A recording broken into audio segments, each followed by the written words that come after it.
ओम श्री परमात्मने नमः।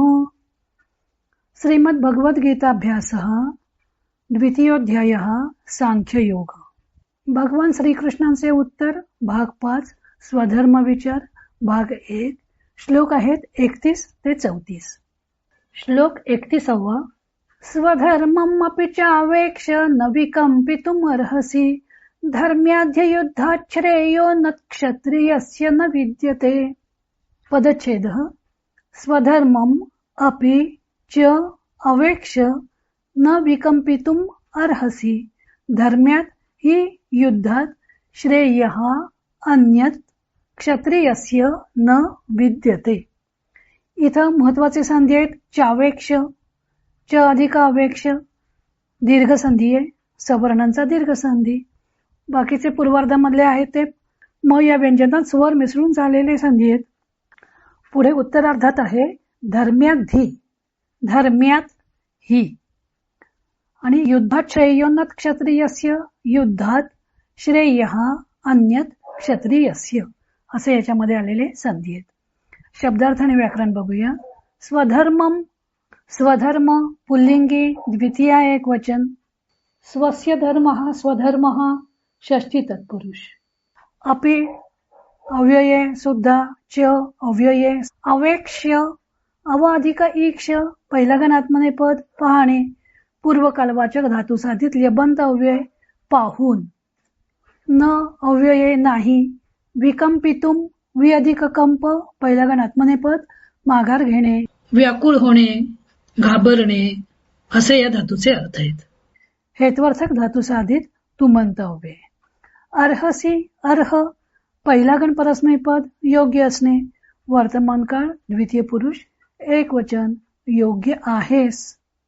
धर्म्यात, धर्म्य विशेषण नपुसकलिंगी पंचमी एक वचन। धर्म या शब्दापासून धर्म्य हा शब्द बनला, धर्माला अनुसरून या अर्थी। ही अव्यये कारण युद्धात, युद्ध नपुसकलिंगी पंचमी एक वचन युद्धापासून। श्रेयः श्रेयस नपुसकलिंगी प्रथमा एक वचन कल्याण। अन्यत, अन्यत सर्वनाम नपुसकलिंगी प्रथमा एक वचन दुसरे। क्षत्रियस्य क्षत्रिय पुल्लिंगी षष्ठी एक वचन क्षत्रियाचं। न म्हणजे नाही अव्यये, विद्यते विद चौथा गण आत्मनेपद असणे, वर्तमान काळ तृतीय पुरुष एक वचन आहे। आता याच्यामध्ये क्रियापद कुठली आलेली आहेत? अर्हसी हे पूर्वार्धात आलेले क्रियापदे आणि विद्यते हे उत्तरार्धात आलेले क्रियापदे। अर्हसी द्वितीय पुरुष एक वचन आहे, त्यामुळे त्वम हा त्याचा द्वितीय पुरुषी एक वचनी करता झाला आणि त्याच्यामध्ये न हे अव्यय आलेलं आहे। त्वम न अर्हसी, त्वम विकंपितुम न अर्हसी, तू व्याकुळ होणे योग्य नाहीस। न विकंपितुम अर्हसी, इथं त्वम जरी आलेला नसला तरी क्रियापदावरून कळून येतंय की त्वम हा या क्रियापदाचा करताय। त्वम विकंपितुम न अर्हसी, तू व्याकुळ होणे योग्य नाहीस। काय करून? स्वधर्मम अपि च अवेक्ष, स्वधर्माकडे पाहून, स्वधर्माचा विचार केला तरी सुद्धा तू या युद्धामधून माघार घेणे योग्य नाहीस। त्वम विकंपितुम न अर्हसी कशातून? धर्म्यात ही युद्धात, या धर्म म्हणजे धर्माला योग्य असणाऱ्या अशा या युद्धापासून तू माघार घेणे योग्य नाहीस। आणि मग पुढच्या याच्यामध्ये सिद्धांत सांगितलेला आहे, धर्म्यात ही युद्धात श्रेयः अन्यत् क्षत्रियस्य न विद्यते। क्षत्रियस्य कृते अन्यत् श्रेयः न विद्यते, क्षत्रियाच्यासाठी दुसरं कल्याणकारक अशी कुठलीही गोष्ट नाही। कशापेक्षा? धर्म्यात हे युद्धात, धर्मयुद्धापेक्षा दुसरी कोणतीही श्रेयस्कर अशी गोष्ट नाही। पंचमीचे जसे ऊन हून पासून असे अर्थ होतात, तसं तुलनात्मक दोन वस्तूंमध्ये तुलना करायची असेल तर अमक्यापेक्षा अमुक श्रेष्ठ, तर हा पेक्षा अर्थ सुद्धा पंचमी मधून व्यक्त होतो। धर्म्यात हे युद्धात म्हणजे धर्मयुद्धापेक्षा क्षत्रियासाठी दुसरं कोणतंही श्रेयस्कर अशी, दुसरी कोणतीही श्रेयस्कर अशी गोष्ट नाही असं भगवंत अर्जुनाला सांगत आहेत। आता इथून स्वधर्म विचार सुरू झालेला आहे। पुन्हा एकदा अन्वय आणि अर्थ बघूया। अन्वय स्वधर्मम अपिच अवेक्ष त्वम विकंपितुम न अर्हसी.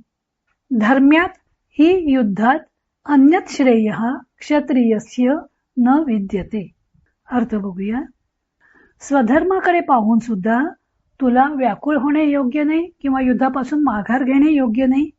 कर्तव्यप्राप्त युद्धापेक्षा धर्मयुद्धापेक्षा क्षत्रियासाठी दुसरं हितकर असं काहीही नाही. श्लोक 11 ते 30 पर्यंत भगवंतांनी अर्जुनाला शोक निरसनार्थ आत्मानात्म विचार सांगितला. स्वजनांच्या मृत्यूमुळे आपल्याला शोक होईल असं अर्जुनाला वाटत होतं, पण शोकाचे हे कारणच कसे असमंजसपणाचं आहे ते भगवंतांनी सांगितलं. आत्मा व देह मिळून जीव बनतो. त्यातील आत्मा हा अविनाशी आहे, तर देह विनाशी आहे. आत्मा अमर आहे, त्याचा कोणत्याही शस्त्राने नाश होत नाही व देहाला टिकवून ठेवण्याचे कितीही प्रयत्न केले तरी तो राहत नाही. तो एक ना एक दिवस जाणारच आहे. मग शोक करण्याचे कारणच काय असं सांगून अर्जुनाचा शोक करणे कसं चुकीचं आहे ते भगवंतांनी 25व्या श्लोकापर्यंत सांगितलं. आत्मा पण जन्म व मृत्यू पावतो असं मानलं तरीही शोक करणे कसे अयोग्य आहे ते भगवंतांनी 25 ते 30 या श्लोकांमध्ये सांगितलं. कारण जो मृत्यू पावतो त्याचा जन्म व जो जन्म पावतो त्याचा मृत्यू अटळ असतो. मुळात गुरुजन हे पूजनीय, त्यांची हत्या करावी लागणे ही पापदायक गोष्ट आहे. आता आत्मा अमर आहे त्यामुळे त्याचा नाश होत नाही ही गोष्ट खरी असली तरी कोणीही कोणाला ठार मारायचं का? भीष्म व द्रोण हे गुरुजन त्यांचे आयुष्य भरल्यावर मृत्युमुखी पडतील, पण म्हणून मीच का आता त्यांना ठार मारावं? त्यांचा बोलविता धनी मी का व्हावं? हा अर्जुनाचा प्रश्न तसाच राहतो. त्यासाठी श्रीकृष्णांनी हे स्वधर्माधिकरण सुरू केलं आहे. भगवंत या श्लोकात सांगतात की स्वधर्माच्या दृष्टीनेही युद्धापासून परांगमुख होणं योग्य नाही. क्षत्रियासाठी धर्मयुद्ध करणे हेच श्रेयस्कर आहे. अर्जुनाने पहिल्या अध्यायात श्रीकृष्णांना सांगितलं होतं की नच श्रेयोनुपश्यामी हत्वा स्वजनमाहवे. स्वजनांना युद्धात ठार मारणे हे श्रेयस्कर होणार नाही. आणि दुसऱ्या अध्यायात त्यांना विनंती केली होती की यच्छ्रेयस्यात निश्चितम ब्रूहि तन्मे, मला श्रेयस्कर मार्ग सांग. तेव्हा श्रीकृष्ण अर्जुनाला सांगत आहेत की धर्म्यादी युद्धात श्रेयोन्यत क्षत्रियस्य न विद्यते. धर्मयुद्धापेक्षा क्षत्रियासाठी दुसरं श्रेयस्कर काहीही नाही. आणि आताचे हे युद्ध धर्मयुद्ध आहे. स्वतःच्या न्याय्य हक्कासाठी लढणे हे धर्मयुद्ध आहे. आता गुरुजन आहेत, पण ते जर शत्रू पक्षाकडून लढत असतील, अधर्माच्या बाजूने उभे असतील तर ते केवळ गुरुजन आहेत म्हणून युद्धातून माघार घेणे योग्य होणार नाही असं श्रीकृष्ण सांगत आहेत. आणि याच्यासाठीच हे स्वधर्माधिकरण सुरू झालेलं आहे. पुढे म्हणतायत श्लोक 32. यदृच्छया चोपपन्नम स्वर्गद्वारमपावृतम सुखिनः क्षत्रियः पार्थ लभन्ते युद्धमीदृशम. पदच्छेद बघूया.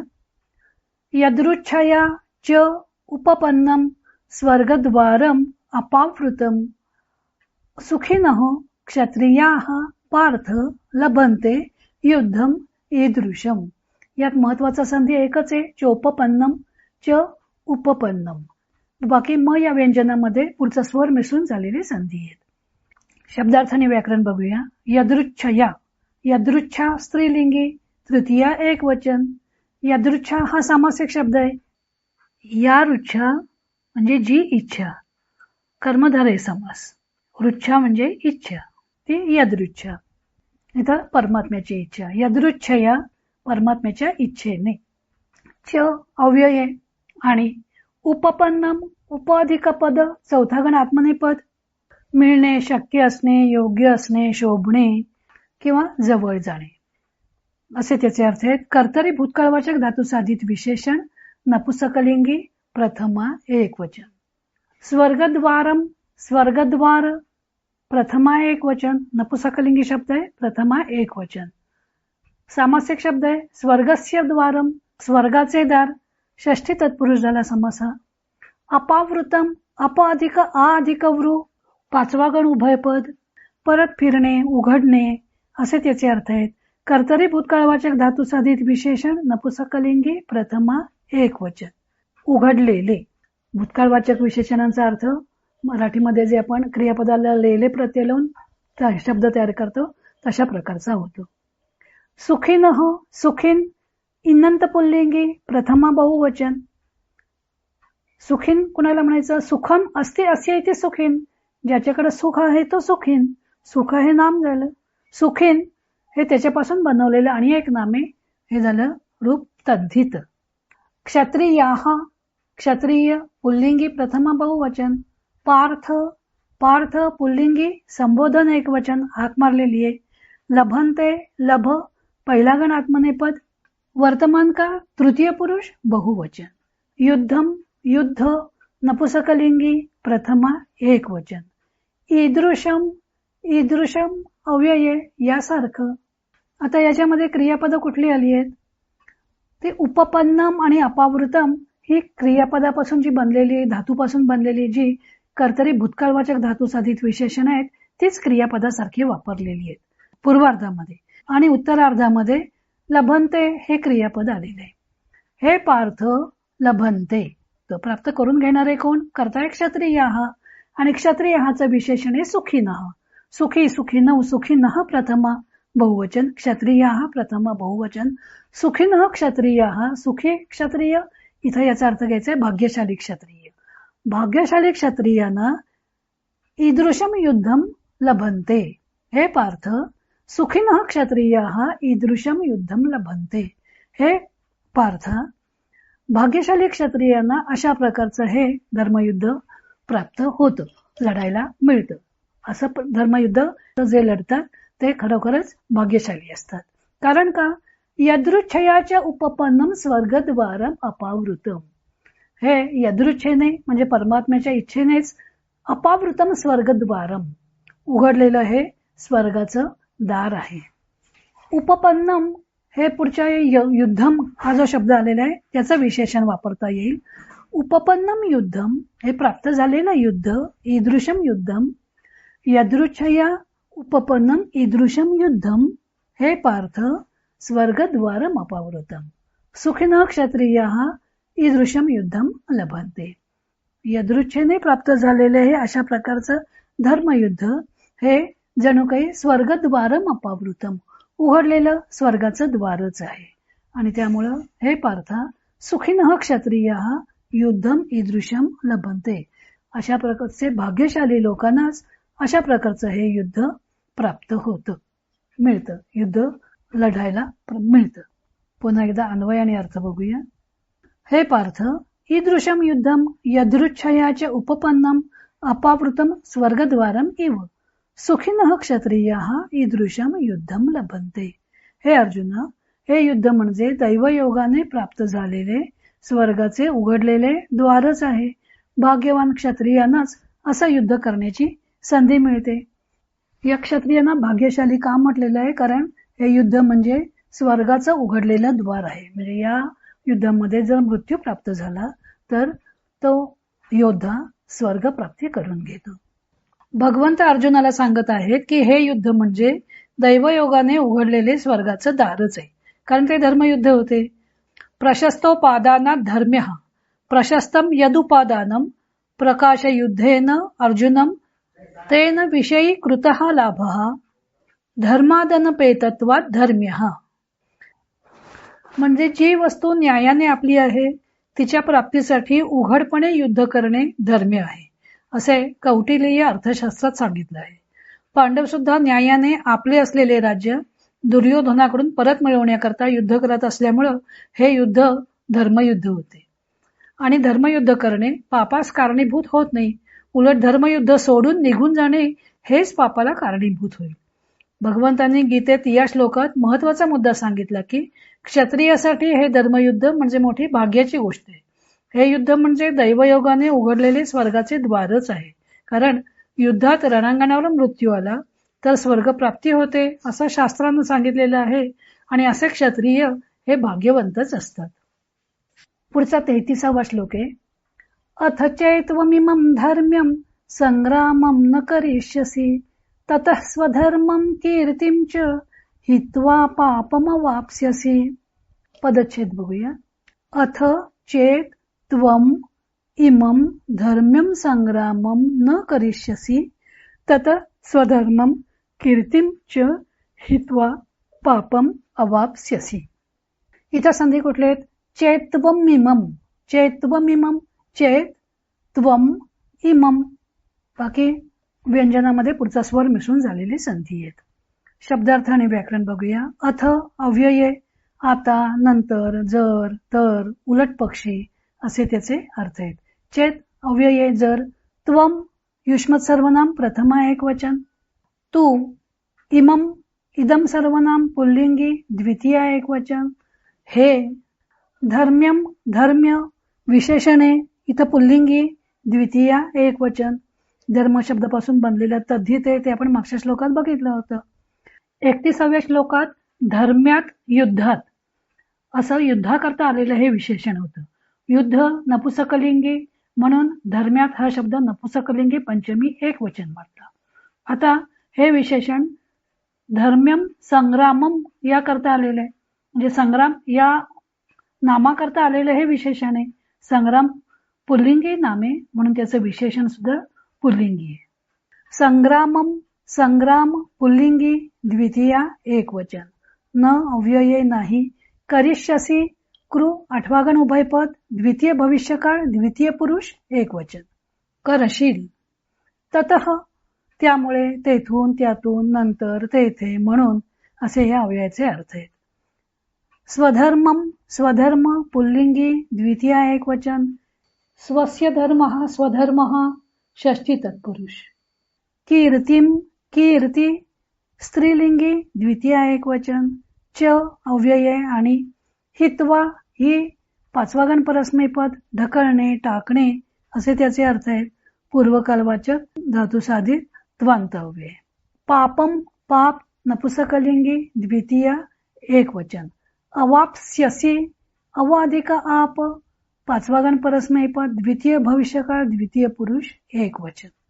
आता याच्यामध्ये आलेली क्रियापद कोणती आहेत? पूर्वार्धात आहे करिष्यसी, उत्तरार्धात आहे अवाप्स्यसी. न करिष्यसी करणार नाहीस. करिष्यसी क्रियापद द्वितीय भविष्यकाळ द्वितीय पुरुष एकवचनाचं आहे. याचा अर्थ त्याचा कर्ता आहे त्वम. त्वम न करिष्यसी तू करणार नाहीस. काय? संग्रामम हे कर्म आहे त्यातलं आणि धर्म्यम इमम ही त्याची विशेषण आहेत. इमम हे दर्शक सर्वनाम आलेले आणि धर्म्यम हे विशेषण आलेले. इमम धर्म्यम संग्रामम न करिष्यसी हे धर्मयुद्ध जर करणार नाहीस. अथ चेत चेत म्हणजे जर जर तू हे धर्मयुद्ध करणार नाहीस. त्वम हा करिष्यसीचा क्रियापदाचा कर्ता आहे. जर तू हे धर्मयुद्ध करणार नाहीस ततः तर काय होईल? स्वधर्मम कीर्तिमच हित्वा स्वधर्म आणि कीर्ती टाकून तू काय मिळवशील? पापम अवाप्स्यसी तुला पाप प्राप्त होईल. तुला पापच लागेल या कृत्याचं. स्वधर्माचीही प्राप्ती होणार नाही कारण स्वधर्मानुसार आलेल्या क्षत्रिय धर्माप्रमाणे आलेलं धर्मयुद्ध करण्याचं तू नाकारलेस. आणि कीर्तिम हित्वा तुझी कीर्ती नाश पावेल. आतापर्यंत पार्थ म्हणजे शूर अशी जी कीर्ती प्राप्त झालेली आहे तुला ती सुद्धा तुझी कीर्ती नाहीशी होईल जर तू हे संग्राम जर तू हे युद्ध केलं नाहीस तर. पुन्हा एकदा अन्वयाने अर्थ बघूया. अथ चेत त्वम इमं धर्म्यं संग्रामं न करिष्यसि ततः स्वधर्मं कीर्तिं च हित्वा पापम अवाप्स्यसि. अथ चेत असं असू नाही जर त्वम इमं धर्म्यं संग्रामं न करिष्यसि तू हा कर्तव्य प्राप्त संग्राम करणार नाहीस किंवा तू हे धर्मयुद्ध करणार नाहीस तर स्वधर्म आणि कीर्ती यांचा त्याग केल्यामुळं तुला पाप मात्र मिळेल. तू पापी ठरशील. स्वजनांच्या वधामुळे पातक लागेल असं अर्जुनानं सांगितलं होतं. त्याचे उत्तर या श्लोकात भगवंत देतात की हे धर्मयुद्ध करून नाही तर केले नाही तरच पाप लागेल. त्याशिवाय भगवंतांनी आणखी एक मुद्दा सांगितला की आजपर्यंत जी सत्कीर्ती मिळालेली आहे तिचाही नाश होईल. युद्ध करत असताना शत्रुपक्षात कोण आहे ते पाहायचं नसतं. युद्ध हे न्याय्य कारणाकरता होत आहे की नाही व असे युद्ध न केल्याचे काय परिणाम होतील ते पाहायचे असते. पुढचा श्लोक आहे 34वा. अकीर्तिम चापि भूतानि कथयिष्यन्ति ते व्ययम् संभावितस्य च अकीर्तिर्मरणादतिरिच्यते. पदच्छेद बघूया. अकीर्तिम च अपि भूतानि कथयिष्यन्ति ते अव्ययम् संभावितस्य च अकीर्तिः मरणात अतिरिच्यते. ते व्ययम, इथे एक संधी आहे. ते अव्ययम हा पूर्वरूप संधी आहे. पहिल्या पदाच्या अंती ए किंवा ओ आणि पुढे ह्रस्व अ आला तर त्या अचा लोप होतो. म्हणजे पूर्वीचा ए किंवा ओ हे जे स्वर आहेत ते शिल्लक राहतात दोघांच्या साठी म्हणून. आणि अचा लोप झाला हे दाखवण्याकरता अवग्रह चिन्ह येतं. ते व्ययम. आणि चाकीर्तिर्मरणाद अतिरिच्यते लांबलचक संधीचे च अकीर्ती मरणात अतिरिच्यते असा 4 शब्दांचा बनलेला हा संधी आहे. शब्दार्थ आणि व्याकरण बघूया. अकीर्तिम, अकीर्ती स्त्रीलिंगी द्वितीया एकवचन. अकीर्ती हा समास आहे. न कीर्ती अकीर्ती, कीर्तीचा अभाव नाही तत्पुरुष. च अव्यये आणि अपि म्हणजे सुद्धा अव्यये. भूतानी भूभव पहिला गण परस्मैपद होणे. कर्तरी भूतकाळवाचक धातू साधित विशेषण नपुसकलिंगी प्रथम बहुवचन. भूत झालं भूत, कर्तरी भूतकाळवाचक धातू साधित विशेषण झालेले म्हणजे अर्थ झाला प्राणी मात्र. कथयिष्यन्ति कथ दावागण उभयपद परस्मैपदी द्वितीय भविष्यकाळ तृतीय पुरुष बहुवचन. ते युष्मत सर्वनाम षष्ठी एकवचन. अव्ययाम अव्यया विशेषणे स्त्रीलिंगी द्वितीया एकवचन. अव्ययाम हा सामासिक शब्द आहे. न विद्यमानः व्ययः यस्याः सा, जिला विकार नाही अशी. संभावितस्य सम अधिक भूभव प्रयोजक कर्तरी भूतकाळवाचक धातू साधित विशेषण पुल्लिंगी षष्ठी एकवचन. संभावित म्हणजे पूज्य, मान्य, संभवनीय, कल्पित असे अनेक अर्थ आहेत त्याचे. च अव्यये आणि मरणात मरण नपुसकलिंगी पंचमी एकवचन. अतिरिच्यते अति अधिक रिच सातवा गण उभयपद शिल्लक राहणे किंवा ताण करणे, वर्ताण करणे. कर्मणी वर्तमान काळ तृतीय पुरुष एकवचन. आता याच्यात क्रियापद कोणती आहेत? कथयिष्यन्ति हे पूर्वार्धात आलेले क्रियापद आहे आणि अतिरिच्यते हे उत्तरार्धात आलेले क्रियापद आहे. भूतानी हा कथयिष्यन्ति क्रियापदाचा कर्ता आहे. भूतानी कथयिष्यन्ति आणि कर्म आहे अकीर्तिम. भूतानी अकीर्तिम कथयिष्यन्ति. भूत म्हणजे प्राणी मात्र किंवा लोक. अकीर्तिम कथयिष्यन्ति तुझी अकीर्ती सांगतील. ते अकीर्तिम कथयिष्यन्ति तुझी अकीर्ती सांगतील. अकीर्ती कशी? अव्ययम चिरकाल टिकणारी. अव्ययम हे अकीर्तिम या पदाचं विशेषण आहे. आता अकीर्ती कुठली? तर अर्जुनानं युद्धामध्ये शस्त्र खाली ठेवलं याचा अर्थ अर्जुन कौरवांच्या विशाल सेनेला घाबरला आणि तो युद्धातून परत फिरला. ते अव्ययम अकीर्तिम भूताने कथयिष्यन्ति तुझी अव्यय म्हणजे दीर्घकाल टिकणारी, चिरकाल टिकणारी अशी अकीर्तीच लोक सांगतील. आणि संभावितस्य अकीर्ती ही मरणात अतिरिच्यते. संभावित मनुष्याला किंवा मान्य मनुष्याला दुष्कीर्ती ही मरणापेक्षा सुद्धा त्रासदायक वाटते. संभावित मनुष्याला दुष्कीर्ती होण्यापेक्षा मृत्यू परवडला असं वाटतं. इथं सुद्धा मरणात अतिरिच्यते पंचमी विभक्ती पेक्षा या अर्थानं वापरलेली आहे. संभावितस्य अकीर्ती ही मरणात अतिरिच्यते. संभावित मनुष्याला अकीर्ती ही मरणापेक्षा सुद्धा जास्त त्रासदायक वाटते. द्रौपदी स्वयंवरानंतर कुंतीसह लाक्षागृहातून पळून गेलेले पांडव प्रकट झाल्यावर राज्याचे 2 भाग होऊन इंद्रप्रस्थाचे राज्य पांडवांना व हस्तिनापूरचे राज्य दुर्योधनाला मिळालं होतं. इंद्रप्रस्थाचं राज्य मिळाल्यावर पांडवांनी चहू दिशांना पराक्रम गाजवून राज्याचा विस्तार केला होता. त्यामुळे अर्जुनाच्या पराक्रमाची कीर्ती सर्वत्र पसरलेली होती. आता अर्जुन जर शस्त्र टाकून बसला तरी कौरवांना त्याच्या मनाची झालेली घालमेल समजलीच नसती.